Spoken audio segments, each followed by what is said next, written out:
नमस्कार, बहुत स्वागत है आप लोगों का लोक प्रशासन की इस क्लास में।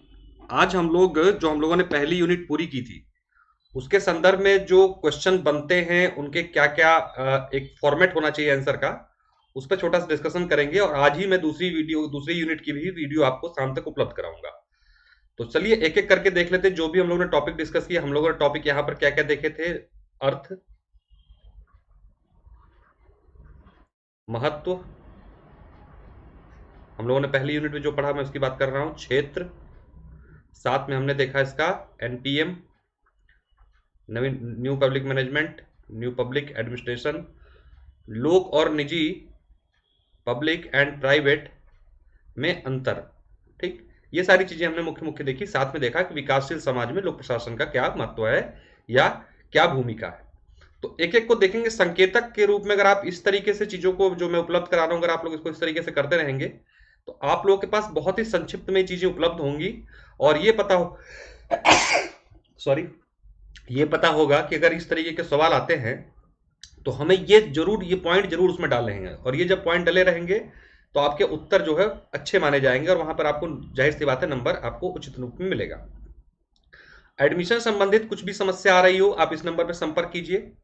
और अगर लोक प्रशासन से रिलेटेड कोई दिक्कत है, आपको मुझसे बात करनी है, कोई समस्या है, तो आप इस पर संपर्क कर सकते हैं। इसको मैं पहले लाइव लेके आने वाला था, लेकिन अभी फिलहाल मैं इसको रिकॉर्डेड में दे रहा हूं। जब आप लोग और तैयार हो जाएंगे तब फिर हो सकता है दूसरी यूनिट पर लाइव लेके आए। आज दूसरी यूनिट की तो शुरुआत आज से कर देंगे।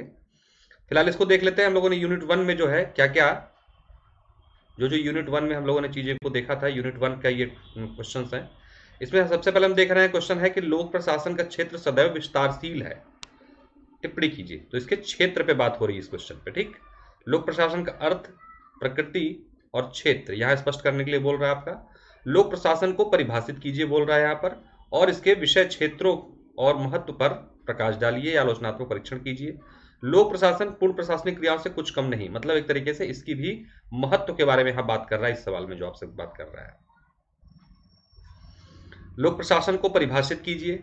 लोक प्रशासन की परिभाषा व क्षेत्र को स्पष्ट निर्धारण सदैव मुश्किल है। कहना चाह रहा है कि पहले आपको परिभाषा बतानी है, क्षेत्र बताना है और अंत में बताना है, क्योंकि ये एक डायनेमिक सब्जेक्ट है, डायनेमिक इसका दायरा है, तो आप इसको कहीं बांध नहीं सकते, जैसा मैंने पढ़ाते वक्त आप लोगों को बताया था। चलिए इसको देखिए, अगर ये सवाल है हमारे पास, उत्तर संकेतक क्या क्या होगा। अगर हम बात करें सिर्फ लोक प्रशासन के अर्थ की, तो इसमें क्या क्या आपको बताना होगा। जैसा हम लोगों ने बात की थी कि जिसका अर्थ को या परिभाषित हमने जब किया था, तो दो दायरे इसके हमने लिए थे। एक था संकुचित दृष्टिकोण, उसके तहत क्या देखा था हमने कि सिर्फ जो इसकी कार्यपालिका शाखा है उसको ही सिर्फ लोक प्रशासन के रूप में देखा या समझा जाता है। और इसके समर्थक कौन कौन थे? साइमन, गुलिक, टिड, फेओल और विलोबी। आपको जब लिखना है आंसर, तो इन लोगों के नाम अवश्य डालने हैं जब उत्तर अगर बात अर्थ की जाए तो। साथ में हमने बताया था कि व्यापक दृष्टिकोण था दूसरा, दो दृष्टिकोण से परिभाषित किया गया था लोक प्रशासन को, एक संकुचित एक व्यापक। संकुचित में जैसे मैंने बताया कि सिर्फ क्या है, ये कार्यपालिका जो है बताया गया, कार्यपालिका शाखा जो है इससे संबंधित है, बाकी इसका अन्य शाखा यानी विधायिका, न्यायपालिका इससे कोई लेना देना नहीं है। वही जैसे ही हम व्यापक दृष्टिकोण से के अर्थ आधार पर परिभाषित करते हैं लोक प्रशासन को, तो पाते हैं कि ये बात करती है कार्यपालिका, विधायिका, न्यायपालिका के साथ साथ जो निचले स्तर के कर्मचारी हैं उनको भी लोक प्रशासन का हिस्सा मानता है ये दृष्टिकोण। इसके मुख्यतः जो समर्थक हैं कौन कौन है? Woodrow Wilson, L D white, डिमॉक और निग्रो। ये लोग जो है व्यापक दृष्टिकोण के समर्थक हैं। इस तरीके से जो है आप इसको कर सकते हैं। फिर बात करें लोक प्रशासन की प्रकृति की। अगर सवाल आता है प्रकृति, देखिए मिला के आता है क्वेश्चन, ये मिला के पूछ सकता है, ये मिला के पूछ सकता है, ये और ये मिला के पूछ सकता है। तो क्वेश्चन किसी भी रूप में आए, आपको अपने संकेतक के माध्यम से वो चीजें निकाल लेनी है जो आपके सवाल में पूछा गया है। अगर बात करें प्रकृति की, तो प्रकृति में हमने देखा कि इसकी प्रकृति कैसी थी। दो दृष्टिकोण है प्रकृति के लिए भी, एकीकृत दृष्टिकोण और दूसरा प्रबंधकीय दृष्टिकोण। एकीकृत दृष्टिकोण के समर्थक व्हाइट और डिमॉक थे। इन्होंने कहा कि एकीकृत दृष्टिकोण मतलब कि इसकी समस्त क्रियाकलाप, मतलब मैनेजमेंट से लेकर नीचे तक के क्लरिकल कार्य जो है, जो सभी के सभी जो है किस प्रकृति के हैं? लोक प्रशासन की प्रकृति है। इस दृष्टिकोण को क्या बोला गया? एकीकृत, कंबाइंड दृष्टिकोण। इसमें हर लेवल के प्रशासन को लोक प्रशासन माना गया।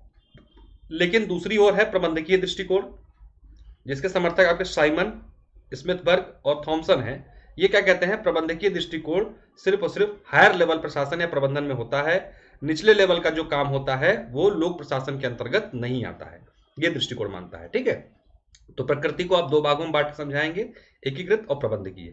इसी प्रकार की बात अगर क्षेत्र की जाए तो क्षेत्र में हम लोगों ने बात की थी कि इसके कई क्षेत्र थे, लेकिन मुख्यतः पढ़ाई मतलब लिखने पढ़ने और समझने के दृष्टिकोण से हम लोगों ने 4-5 पार्टों में बांटा हुआ था।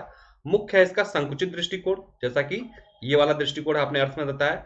इसको इसके समर्थक गुलिक और साइमन है, और इन्होंने इसको बहुत ही लिमिटेड माना, कहा कि सिर्फ कार्यपालिका शाखा का जो काम है वही तक इसके क्षेत्र जो है लिमिटेड है लोक प्रशासन का। दूसरा है व्यापक दृष्टिकोण, जो ये है, इसके समर्थक विल्सन विलोबी व्हाइट, इन्होंने कहा कि नहीं, कार्यपालिका, न्यायपालिका और विधायिका हर शाखा में उनका जो कार्य है, जो क्षेत्र जो काम वहां होता है वो सभी सब लोक प्रशासन के क्षेत्र के अंतर्गत आते हैं। फिर हमने देखा था पोस्ट कोर दृष्टिकोण, जिसमें पोस्ट कोर को POSD CORB मतलब अलग अलग शब्दावली के आधार पर बांटा गया था, और हर शब्द का अपना एक मतलब है, जिससे P से प्लानिंग, O से ऑर्गेनाइजेशन, S से स्टाफिंग, D से डायरेक्शन, CO से कोऑर्डिनेशन, R से रिपोर्टिंग और B से बजटिंग। तो पोस्ट कोर को जो परिभाषित किया गया किसके द्वारा, गुलिक के द्वारा, तो उन्होंने एक एक शब्द को क्या किया, एक एक अर्थ दिया और कहा कि इतना सारा काम जो भी होता है जिस भी क्षेत्र में होगा वहां तक का क्षेत्र जो है लोक प्रशासन का है। तो गुलिक, उर्विक और फ्योल जो है इसके समर्थक है। इसके बाद आदर्शवादी दृष्टिकोण या वर्तमान दृष्टिकोण, इसमें उन्होंने कहा कि समस्त प्रकार की जो क्रियाकलाप वर्तमान में हो रहे हैं वो सब के सब लोक प्रशासन का क्षेत्र है। लोक प्रशासन का क्षेत्र विस्तारशील है, हर समय और हर परिस्थितियों में बदलता रहता है, हर देश काल वातावरण के अनुसार जो है इसका क्षेत्र परिवर्तित होता रहता है। ये वर्तमान या आदर्श दृष्टिकोण है, जिसके समर्थक एल डी व्हाइट है। तो इस प्रकार आपने क्या किया, अर्थ, प्रकृति या क्षेत्र अगर आपके आता तो ये पॉइंट और इन लोगों के नाम जो है निश्चित रूप से आपके उत्तर में होने चाहिए। दूसरे सवाल पे अगर आए हम लोग, तो क्या कह रहा है, प्रशासन चाहे लोक हो या निजी के विज्ञान के आधारभूत उत्तम दक्षता, कहने का अर्थ है ये कह रहा है, अब ये सवाल आपका किससे संबंधित है, लोक और निजी प्रशासन में समानता और असमानता। दूसरा सवाल आपका देखिए क्या पूछ रहा है, यद्यपि लोक और निजी प्रशासन के बीच समानता के कुछ बिंदु हैं, तथापि कोई भी निजी संगठन कभी भी लोक संगठन से नितांत समान नहीं हो सकता। यहाँ क्या पूछ रहा है आपसे, अंतर, कह रहा है कि समानता के बिंदु होते हुए भी दोनों में अंतर है, घुमा के पूछ रहा है। यहाँ क्या कह रहा है, लोक और निजी प्रशासन के मध्य संभव अंतरों को विश्लेषित बताइए। पहली बात पूछा आपसे, विश्लेषण कीजिए अंतर का। क्या आप इस मत से सहमत है कि प्रशासन एक ऐसा सामान्य सिद्धांत तैयार करना संभव है जो सभी तरह के संगठनों में सम्मिलित है। कहने का क्या ये पॉसिबल है कि लोक प्रशासन और निजी प्रशासन के सिद्धांत कॉमन तरीके से डेवलप किए जा सके और सभी संगठनों में यूज कर सकें। कुल मिलाकर यहाँ पर लोक प्रशासन निजी प्रशासन में समानता, अंतर और दोनों में क्या क्या अब जो है घटता जा रहा है, विभेद कीजिए। यहाँ पे देखिए लोक प्रशासन निजी, कुल मिलाकर इसका मूल मकसद इन सभी सवालों का जो लब्बो-लाबाब है, मतलब है यहाँ पर इसके बीच में अंतर और समानता के बिंदु क्या होने चाहिए ये आपको जानकारी होनी चाहिए। जैसा सवाल आपका आएगा उसके आधार पर आप अपना उत्तर को फ्रेम कर दोगे। इसलिए लाइव था कि आप लोग जो भी सोचा लाइव होगा तो फिर क्या होगा कि आप लोगों की जो भी समस्या होंगी ना उनको त्वरित समाधान करने में मुझे आसानी रहेगी। चलिए फिर भी देखते हैं, थोड़ा छोटा कर लें ताकि आप लोग एक पेज दिखाई देना शुरू हो जाइए। आई होप क्लियर होगा। देखिए तो ये उत्तर संकेतक है, हमें क्या बताना है इसमें, पहले लोक प्रशासन और निजी। तो पहले हम लोग क्या करेंगे, असमानता के बिंदु देखेंगे, फिर समानता के बिंदु देखेंगे। तो पहले असमानता देखते हैं, लोक और निजी में क्या अंतर है। अगर लोक प्रशासन की बात की जाए तो इसके जो समर्थक है, जो असमान मानते हैं लोक और निजी को, वो कौन है, साइमन है। और साइमन किन आधारों पर लोक प्रशासन निजी प्रशासन में अलग करते हैं, पहला कहते हैं इसका नौकरशाही जो चरित्र है उसके आधार पर लोक प्रशासन और निजी प्रशासन अलग है। दूसरा कहते हैं लोक प्रशासन राजनीतिक परिवेश में कार्य करता है, इसलिए ये निजी प्रशासन से अलग है। तीसरी बात बोलते हैं वो, लोक प्रशासन जो है लाल फीताशाही के इर्द गिर्द घिरा हुआ रहता है, इसलिए निजी प्रशासन से अलग है। अगर बात करें निजी प्रशासन के बारे में जो साइमन के विचार हैं, वो कहते हैं ये पूरी तरीके से व्यावसायिक है, इसलिए लोक प्रशासन से अलग है। इसका चरित्र गैर राजनीतिक है, इसलिए लोक प्रशासन से अलग है। ये लाल फीताशाही से मुक्त है, इसलिए लोक प्रशासन से निजी प्रशासन अलग है। अगर बात करें लोक प्रशासन में जो अंतर करते हैं जोशी स्टाम्प, तो वो क्या क्या किन किन बिंदुओं पे अंतर लाते हैं? कहते हैं लोक प्रशासन में एक रूपता है। दूसरा कहते हैं इसमें लोक उत्तरदायित्व की भावना, यानी कि पब्लिक डीलिंग या जन सेवा की भावना होती है लोक प्रशासन में, जिससे निजी प्रशासन लगभग मुक्त रहता है, तो इस मामले में अलग है। सामाजिक सेवा, बिल्कुल सही बात है, सामाजिक सेवा इसका सरोकार है, जबकि निजी प्रशासन इससे मुक्त होता है। और इसका नियंत्रण बाह्य वित्तीय नियंत्रण, सब चीजें हम लोगों ने क्लास में डिस्कस की थी। अगर आप लोगों ने क्लास देखी होगी तो आप लोगों को समझ में आएगा, नहीं आ रहा होगा तो आप क्लास देख लीजिएगा, हमने बात की थी सारे पॉइंटों पर, ठीक। तो अब यही बात जोशिया स्टाम क्या कहते हैं, निजी प्रशासन के कहते हैं कि इसमें विविधता है, मतलब जो प्राइवेट काम होता है वो पर्टिकुलर एक नहीं होता है, वो निजी लाभ के लिए हो रहा होता, तो उसमें विभिन्न प्रकार की विविधता पाई जाती है जिसके आधार पर वो कार्य कर रहा होता। मतलब एक ही कंपनी अलग अलग प्रोडक्ट का निर्माण कर सकती है, अलग अलग चीजें बेच सकती है, बना सकती है, लेकिन यहां पर क्या होगा, अगर कोई सरकारी विभाग है तो अगर मान लीजिए पुलिस विभाग है तो पुलिस के लिए ही कार्य करेगा, पुलिस संबंधित कार्य करेगा या लॉ एंड ऑर्डर को मेंटेन करना उसका काम रहेगा। लेकिन यहाँ पर एक कंपनी है, मान लीजिए कोई रिलायंस, तो सिम भी बना रही है, कुछ पेट्रोल पंप भी उसने खोल दिए हैं, तो बहुत सारी चीजें कर सकता है, तो यहाँ पर विविधता है। लोक उत्तरदायित्व से मुक्त है, बिल्कुल इसका कोई ऐसा उत्तरदायित्व नहीं होता है, हालांकि कॉर्पोरेट सोशल रिस्पॉन्सिबिलिटी के माध्यम से थोड़ा उत्तरदायित्व इनका निर्धारित किया जा रहा है, लेकिन उसका प्रतिशत बहुत ही कम है। लाभ अर्जन, सेवा भाव नहीं, लाभ अर्जन, पैसा कमाना जो है इनका निजी प्रशासन का मूल मकसद होता है। बाह्य नियंत्रण नहीं होता है, इनकी कंपनी के बोर्ड के जो मेंबर होते हैं, उनके डायरेक्टर्स होते हैं, उनका नियंत्रण होता है, सरकारी नियंत्रण नहीं होता है। सरकारी नियंत्रण सिर्फ नियमन के नाम पे होता है, किसी प्रकार पर इनकी कार्य प्रणाली का हिस्सा जो है सरकारी नियंत्रण नहीं होता है। ये हो गए असमानता के बिंदु साइमन और जोशिया स्टाम के आधार पर। अब बात अगर समानता की जाए, लोक प्रशासन निजी प्रशासन, ये डायग्राम भी आप लोग बना सकते हैं एग्जाम में अपने, बहुत लाभदायक हो जाएगा। तो समानता पे कौन कौन बात करता है, फेओल, उर्विक और फॉलेट, मैरी पर्कर फॉलेट, ये लोग क्या कहते हैं कि लोक प्रशासन निजी प्रशासन में कोई अंतर नहीं है, दोनों सेम है। और किस किस आधारों पर समानता बताते हैं, पहली बात करते हैं ये प्रक्रियात्मक समानताएं, फंक्शनल सिमिलरिटीज के बारे में। इसमें एक तो पहली बात पोस्ट कोर, जैसा मैंने आप लोगों को बताया कि पोस्ट कोर जो है चाहे वो निजी हो चाहे लोक हो, दोनों जगह प्लानिंग, ऑर्गेनाइजेशन, डायरेक्टिंग, रिपोर्टिंग, ये सारी चीजें जो हैं लोक और निजी प्रशासन में समान है।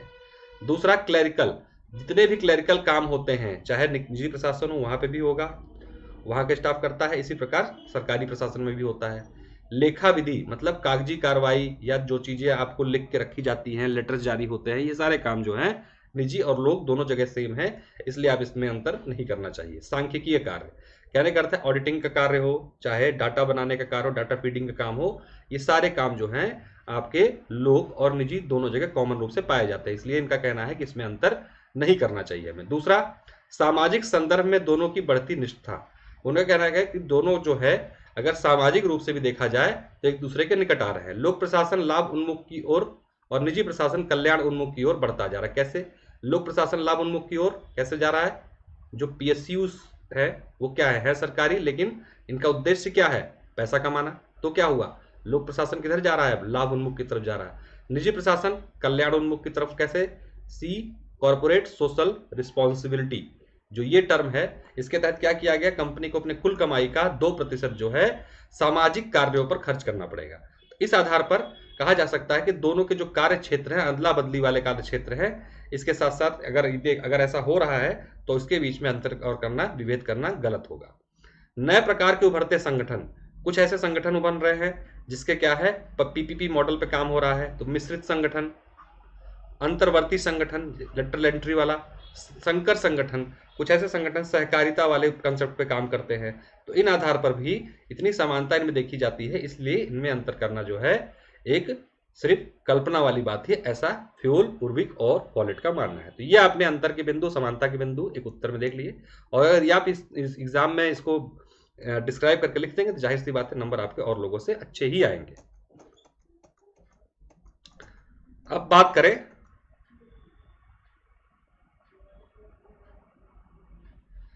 अगले सवाल की, तो क्या है, किसी आदर्श लोकतांत्रिक सरकार के लिए सरकार की सार्वजनिक सिद्धांत व व्यवहार में उसका परम आदर्श होता है, व्याख्या कीजिए।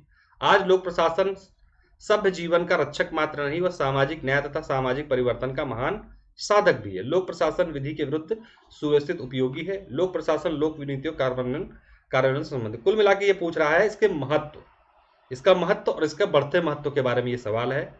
अलग अलग तरीके से पूछा गया है। कुल मिला के आपसे पूछ रहा है कि लोक प्रशासन के महत्व को बताइए और उसके महत्व में क्यों वृद्धि हो रही है उसके बारे में बताइए। हम लोगों ने आखिरी क्लास में इसको ही डिस्कस किया था यूनिट 1 के, तो उसको देखिए किस संकेतक में बटा हुआ है। लोक प्रशासन का महत्व और उसमें वृद्धि के कारण क्या क्या है। विश्व संविधानवाद का उदय, ये क्या मतलब हुआ भाई विश्व संविधानवाद का उदय?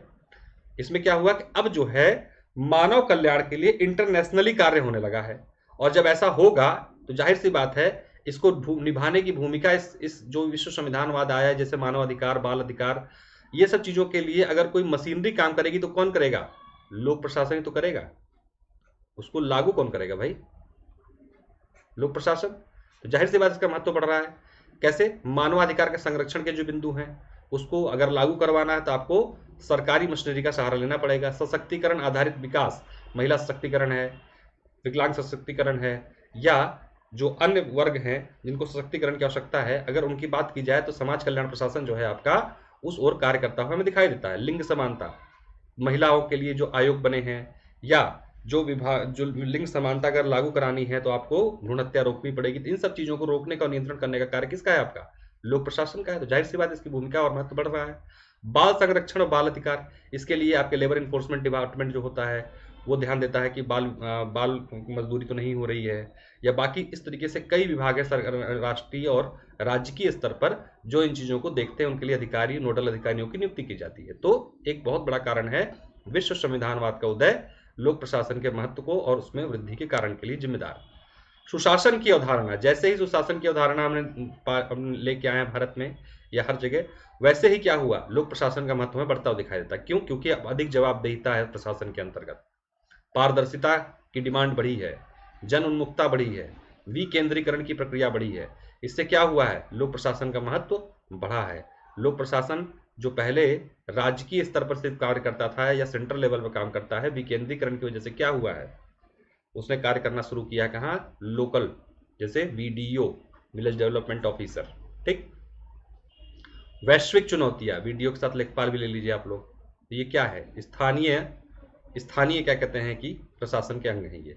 वैश्विक चुनौतियां किसमें? आतंकवाद, जलवायु परिवर्तन, आर्थिक संकट, इन्होंने भी क्या किया? लोक प्रशासन की भूमिका को बढ़ाया। राष्ट्रीय समस्या अपनी जगह है ही है, सांप्रदायिक हिंसा, अलगाववाद, एकता, अखंडता, गरीबी, कुपोषण, समानता आधारित विकास, ये सब जो चीजें हैं। इसके साथ साथ आप आपदा को भी इसमें शामिल कर सकते हैं, जिसमें कोरोना महामारी की बात भी की जा सकती है। तो ऐसी समस्याओं से भी, जब ऐसे नई समस्या आती है, ऐसे में लॉ एंड ऑर्डर मेंटेन करना, सबको सुरक्षित रखना, साथ साथ सारी चीजों को मेंटेन करना, इन सब में लोक प्रशासन के महत्व को हम बढ़ता हुआ देखते हैं। तो इस आधार पर भी आप कह सकते हैं कि लोक प्रशासन का महत्व जो है बढ़ता हुआ दिख रहा है। एक हम लोगों ने बात की थी किसकी? जो हमने बात की थी ना उसके क्या कहते हैं कि विकास, क्रमिक विकास, लोक प्रशासन का क्रमिक विकास। तो बहुत आसान है, उसमें कुछ करना ही नहीं, वही बात यहाँ लिख दी गई है। क्रमिक विकास लोक प्रशासन का कैसे हुआ, उसको जितने पार्ट में हम लोगों ने बांटा था उसी तरीके संकेतक के रूप में अगर आप देखेंगे तो प्रथम चरण में क्या हुआ था? राजनीति प्रशासन का विभाजन हुआ था, और इसका कालखंड क्या है? 1887 से 1926। इसी प्रकार दूसरा चरण जो है हमारा वो क्या था? सिद्धांतों का स्वर्णिम युग। यहाँ पर क्या हुआ? तो लोक प्रशासन के सिद्धांत बनाए गए थे और कहा गया था कि हमारे पास एक सिद्धांत है और इसे हम लोक और निजी दोनों जगह लागू कर सकते हैं। और इसका कालखंड क्या है? 1927 से 1937। तीसरा क्या हुआ था फिर? चुनौतियों का काल, जहां पर क्या हुआ? इसके सिद्धांतों को चुनौतियां दी गई, कहावतें और मुहावरे बोलकर मजाक उड़ाया गया और कहा गया कि विज्ञान की तरह इनको लागू करना संभव है, इसलिए अगर कहना कि लोक प्रशासन एक विज्ञान है और उसके सिद्धांत हैं, गलत हो जाएगा। तो इनके सिद्धांतों को चुनौती दी गई और इस काल को कहा गया चुनौतियों काल 1938 से 1947। यहाँ क्या क्या हुआ? राजनीति प्रशासन विभाजन और सार्वभौमिक सिद्धांत, दोनों आधारों पर क्या है? इसको चुनौती की। कहा गया कि जो राजनीति प्रशासन विभाजन की आप बात कर रहे थे ये वाली, ये बेकार की बात है। दूसरा कहा कि जो सार्वभौमिक सिद्धांत, यूनिवर्सल लॉस बता रहे हो आप, यूनिवर्सल सिद्धांत जो कह रहे हो लोक प्रशासन है, ऐसा कुछ नहीं है, क्योंकि साइंस की तरह इनके सिद्धांतों को हम लैब में वो नहीं कर सकते, और हर देश की हर देश की हर क्षेत्र के परिस्थितियां अलग अलग होती है, तो इसलिए हर जगह का लोक प्रशासन भी अलग अलग होता है। तो एक सार्वभौमिक सिद्धांत हम नहीं मान सकते कि लोक प्रशासन में है। फिर क्या होता है? चतुर्थ चरण आता है जिसपे हम लोग देखते हैं पहचान का संकट। इतनी स्थिति खराब हो गई कि अब ये होने लगा कि लोक प्रशासन जैसा कुछ है ही नहीं। तो यहाँ पर क्या हुआ? जैसा हम लोगों ने डिस्कस किया था क्लास में कि आधे विद्वान क्या हुआ? राजनीति विज्ञान की तरफ लौट गए और कुछ टिके रहे, लेकिन उन्होंने कहा कि हमें इसमें एक व्यापक बदलाव की जरूरत है लोक प्रशासन में। उसी व्यापक बदलाव का नतीजा रहा तुलनात्मक लोक प्रशासन, मतलब अलग अलग देशों का तुलना के आधार पर लोक प्रशासन को पढ़ा गया, समझा गया। सीपीए का डेवलपमेंट होता है। नवीन लोक प्रशासन इसी समय उदित होता है, जो पुराने लोक प्रशासन की कमियां थी उनको दूर करने के लिए। और विकास प्रशासन में डेवलपमेंट एडमिनिस्ट्रेशन का जन्म होता है 1947 से 1971 के दशक में। लोक प्रशासन की जो उस टाइम की समस्या थी उनको दूर करने के लिए इनका विकास इस दौरान होता है और लोक प्रशासन की खुद की पहचान पर एक संकट उत्पन्न हो जाता है। उसके बाद 5वां चरण आता है लोक नीति परिप्रेक्ष्य। ठीक, उसको उसी में आज तक ये पूरा इंक्लूडेड है। यहाँ पर 6ठे में बांट दिया गया है, जिस 6ठे में आपको क्या हुआ, ब्लैक्सबर्ग घोषणा पत्र, द्वितीय मिनर बुक और 9 लोक प्रबंधन का यहाँ पर हमें उदित होना दिखाई देता है। और अल्टीमेटली 9 लोक प्रबंधन जो है वर्तमान में जो 9 लोक प्रशासन में कमियां रह गई तो उनको दूर करके आपके समक्ष जो है दिखता हुआ नजर आता है। तो क्रमिक विकास के लिए आप संकेतक का यूज कर सकते हैं। अब बात करते हैं नवीन लोक प्रशासन के संदर्भ में कि नवीन लोक प्रशासन, क्वेश्चन कई तरीके से बन सकते हैं। तो संकेतक क्या क्या है? नवीन लोक प्रशासन का उदय, सबसे पहले उदय की बात की जाएगी। उदय के क्या क्या कारण थे? पहला आंतरिक कारण, दूसरा बाह्य कारण थे। आंतरिक कारण में क्या क्या होगा? परंपरागत लोक प्रशासन की जो कमियां थी उसकी वजह से क्या हुआ, नव लोक प्रशासन का डेवलप हुआ। जैसा कि हम लोगों ने देखा था कि जो जो समस्याएं थी उनको दूर करने के लिए नवीन लोक प्रशासन को दिया। बाह्य कारक क्या क्या थे? बढ़ता औद्योगिकरण, बढ़ता नगरीकरण, उथल पुथल अमेरिकी समाज। उस टाइम पे अमेरिकी समाज में जैसी भारत में स्थितियां हैं वैसी ही उथल पुथल वाली स्थिति थी। वो बहुत बड़ा कारण रहा नौ लोक प्रशासन के उदय का। उसके बाद युद्धोन्मुख परिस्थितियां, उस समय अमेरिका और वियतनाम युद्ध चल रहा था, उसकी वजह से अमेरिका में बहुत समस्याएं थी।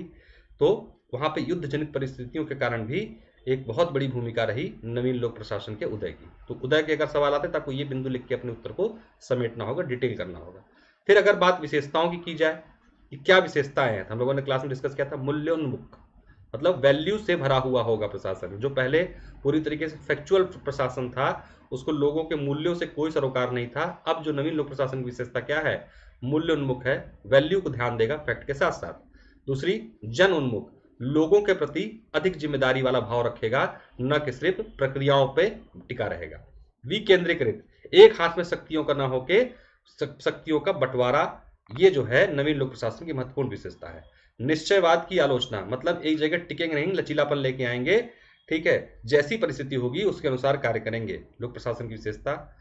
अग्र सक्रिय प्रशासक, आगे बढ़कर काम करने वाले प्रशासक इसके अंदर होंगे। ये नहीं कि आप आओगे तभी आपको कोई सेवा मिलेगी, नहीं, अगर आपको सेवा मिलनी है, आपका वो हक है, आपका जो उत्तरदायित्व है, तो ये अपने आगे बढ़कर उसको निभाने की कोशिश करेंगे। पद सोपान की आलोचना करता है, हायरार्की सिस्टम, जो ऊपर से लेकर नीचे तक, नीचे से लेकर ऊपर तक क्रम से आगे पीछे बढ़ते हैं जो सिस्टम, उसकी वजह से क्या होता है, लाल फीता सही होती है, चीजों में देरी होती है, तो उसका विरोध करता है ये।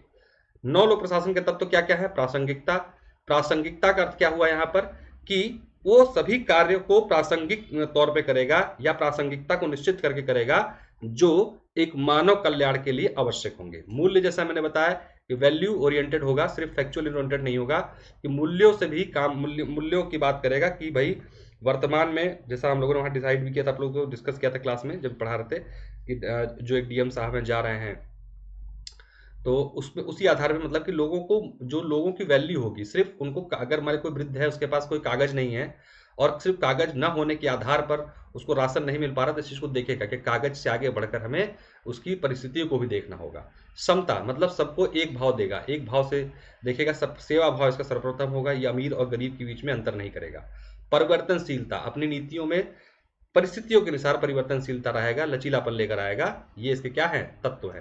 तो इन तीनों पर अलग अलग क्वेश्चन भी आते हैं, कंबाइंड भी कर सकता है कि उदय के कारण के साथ इसकी परिस्थितियों को बताइए, उदय के कारण के साथ इसके तत्वों को बताइए, या विशेषताओं और तत्वों को कंबाइन करके सवाल पूछता। तो ये संकेतक आप लोगों को बहुत लाभ पहुंचा सकते हैं। फिर बात आ रही है यहाँ पे नौ लोक प्रबंधन की, यहाँ पे ठीक, नौ लोक प्रबंधन को भी देख लेते हैं। इसमें भी एनपीएम के उदय के कारण क्या थे, सबसे पहले देखेंगे 1980 की वैश्विक आर्थिक संकट, उस टाइम आर्थिक संकट उत्पन्न हुआ था जिसने नौ लोक प्रशासन के अस्तित्व पर प्रश्न चिन्ह लगा दिया। तो उसने बहुत बड़ी भूमिका निभाई नवीन लोक प्रशासन ने उदय कारण। अधिकांश देशों के बढ़ते राजकोषीय घाटे, राजकोषीय घाटा इतना बढ़ता जा रहा था कि सरकार को लगा कि अब सिर्फ हम अगर बैठकर काम करेंगे या सिर्फ जन कल्याण में लगे रहेंगे तो ये घाटा क्या होगा, बढ़ता जाएगा। तो हमें क्या करना पड़ेगा, अब जन कल्याण के साथ साथ थोड़ा सा व्यापार भी करना पड़ेगा। अर्थशास्त्रियों द्वारा प्रशासनिक समस्याओं का आर्थिक समाधान ढूंढना। क्या हुआ? प्रशासनिक समस्याएं थी, भ्रष्टाचार, लेट लतीफी, इन सब का आर्थिक समाधान ढूंढा जा रहा था। फिर क्या हुआ कि प्रशासन के अंदर भी कुछ व्यापारिक गुण उत्पन्न किए जाएं और प्रबंधकीय गुण उत्पन्न किए जाएं, जिससे क्या हो, ये आर्थिक समस्याओं, जो प्रशासनिक समस्याएं हैं, उनके ही समाधान को ढूंढा जाए। इसीलिए उसमें ही क्या कहते हैं कि शास्त्रियों ने क्या किया, अब जो है प्रशासन के अंदर ही प्रबंधन के गुण डेवलप किए जाए, ऐसी बात कही गई। इस और इन समस्या के समाधान में भी कारण भी आपका लोक प्रशासन, नवीन लोक प्रबंधन का उदय हमें देखने को मिलता है। इसके स्तंभ क्या क्या है? लोक विकल्प विचारधारा, मतलब आपके पास ऑप्शन हो काम, मतलब जैसे आपके पास इस टाइम पे आप सिम खरीदने जाते हो तो आपके पास वोडाफोन, आइडिया, एयरटेल, बीएसएनएल, दुनिया भर के ऑप्शन उपलब्ध हैं। तो यही बात कह रहा है कि प्रशासन में भी लागू होनी चाहिए। कहने का अर्थ है कि वहां पर भी जैसे आपको आरटीओ ऑफिस से बनवाना है ड्राइविंग लाइसेंस, तो कई ऑप्शन हो, कई सारे, मतलब आपके पास ये भी कि यहाँ से बनवा लो, वहां से बनवा लो, इस तरीके का ऑप्शन होना चाहिए। तब क्या होगा कि लोग अच्छी सेवा देने की कोशिश करेंगे। और टारगेट बेस होगा कि आपको महीने में 50 बनाने हैं लाइसेंस, तो क्या होगा, आप एक विभाग क्या होगा, अच्छे से सेवा कार्य करेगा कि हाँ भाई हमारा अगर टारगेट नहीं पूरा, सैलरी कट जाएगी। तो ये इसका आधार है। नौ टेलरवाद। नौ टेलरवाद क्या है? टेलरवाद क्या था? जैसा आपने बताया, जितना कार्य उतना वेतन, सिस्टमेटिक और साइंटिफिक वे में कार्य। जब आप लोग टेलरवाद पढ़ेंगे, जब मैं आपको क्लास में पढ़ाऊंगा तो और समझ में आ जाएगा। टेलरवाद का कंसेप्ट बेसिक यही है कि काम को एक साइंटिफिक तरीके से करना और उत्पादन को बढ़ाना। ये तो, लेकिन वहां पर क्या हुआ, सिर्फ और सिर्फ बात उत्पादन की कर रहा था टेलरवाद। नौ टेलरवाद में क्या कहा गया कि इसके कंसेप्ट को तो लो, लेकिन इसकी जो सिर्फ और सिर्फ आर्थिक सोच है उसको नहीं लेना है, उसी को कहा गया नौ टेलरवाद। ठीक, तो इन दो आधारों पर टिका हुआ है ये। इसकी प्रकृति कैसी है? उत्प्रेरक सरकार। सरकार बिजनेस को उत्प्रेरित करेगी, कहेगी कि बिजनेस करो, और बिजनेस के लिए एक माहौल तैयार करके देगी, सिस्टम बनाएगी, इस प्रकार की सरकार होगी। मिशन उन्मुखी सरकार, मतलब सरकार सिर्फ और सिर्फ डायरेक्शन का काम नहीं करेगी, उसमें शामिल भी होगी और बढ़ावा देने का कार्य करेगी। पारदर्शिता को बढ़ावा देगा एनपीएम। विकेंद्रीकरण, जैसा कि आपका एनपीए का था। परिणाम उन्मुख, रिजल्ट ओरिएंटेड होगा, मतलब कोई कार्य कर दिया इससे मतलब नहीं रहेगा, रिजल्ट मतलब कार्य करने के बाद उसका परिणाम क्या आया उस पर भी काम करेगा, उसको भी देखेगा नवीन लोक प्रबंधन। लक्ष्य उन्मुख, टारगेटेड बेस काम करेगा, ये नहीं कि करते चले जा रहे हैं 1 साल 2 साल तक, नहीं, निश्चित टाइम डिसाइड होगा, एक लक्ष्य डिसाइड होगा, उसको उसी समय में प्राप्त करना होगा। लोचशीलता और परिवर्तन, लचीलापन भी इसमें भी है, और अपने आपको परिवर्तन करने की इसकी क्षमता होगी परिस्थितियों के अनुसार। तो ये सारी इसकी क्या हो गई, प्रकृति। नया क्या है लोक प्रशासन में? सीधा सवाल है, एक बार यहां भी आ चुका है कि 2018 पीसीएस में एनपीएम में नया क्या है। तो नया क्या है? गुणवत्ता पर बल दिया गया है, यहाँ पे प्रतिस्पर्धा डेवलप की गई प्रशासन के अंदर ही। स्वायत्ता आई, मतलब हर बात पे आपको परमिशन की आवश्यकता नहीं है, अपने आप भी डिसीजन पावर इनके पास होगी। निष्पादन मूल्यांकन, मतलब जो आपने कोई चीज फाइनली प्रोडक्ट के रूप में दी या कोई सेवा प्रोडक्ट के रूप में पहुंचाई, तो उसका मूल्यांकन भी होगा। यानी कि पहुंचा दी, बात खत्म, कैसी पहुंची नहीं पहुंची इससे मतलब नहीं है, नहीं, आपने कोई सेवा दी जनता को तो उसका फीडबैक लिया जाएगा, उसका मूल्यांकन होगा कि एग्जैक्टली इसमें और क्या बेहतर किया जा सकता है और कम पैसे में ये सेवा और बेहतर कैसे दी जा सकती है। सेवा प्रबंधन, वही बात। तो सेवा प्रबंधन में विशेष ध्यान देंगे ये लोग कि सेवा बेहतर तरीके से, क्वालिटी वाली सेवा जो है लोगों तक कैसे पहुंचाई जा सकती है। इन चीजों पर ये आपका बात करता है। तो हम लोगों ने इतने टॉपिक पे बात की थी क्लास में, तो इसको यहाँ पे रोकते हैं। और इसको मैंने सिर्फ आप लोगों को बताने के लिए लिया था। इन नंबरों पर संपर्क करें, आप एडमिशन के लिए इन नंबर पर संपर्क कर सकते हैं। और लोक प्रशासन में कोई दिक्कत आ रही है तो आप इस नंबर पर संपर्क कीजिए और टेलीग्राम ग्रुप से जुड़ जाइए, वहाँ पे पीडीएफ नोट्स जो हैं आपको मिलेंगे।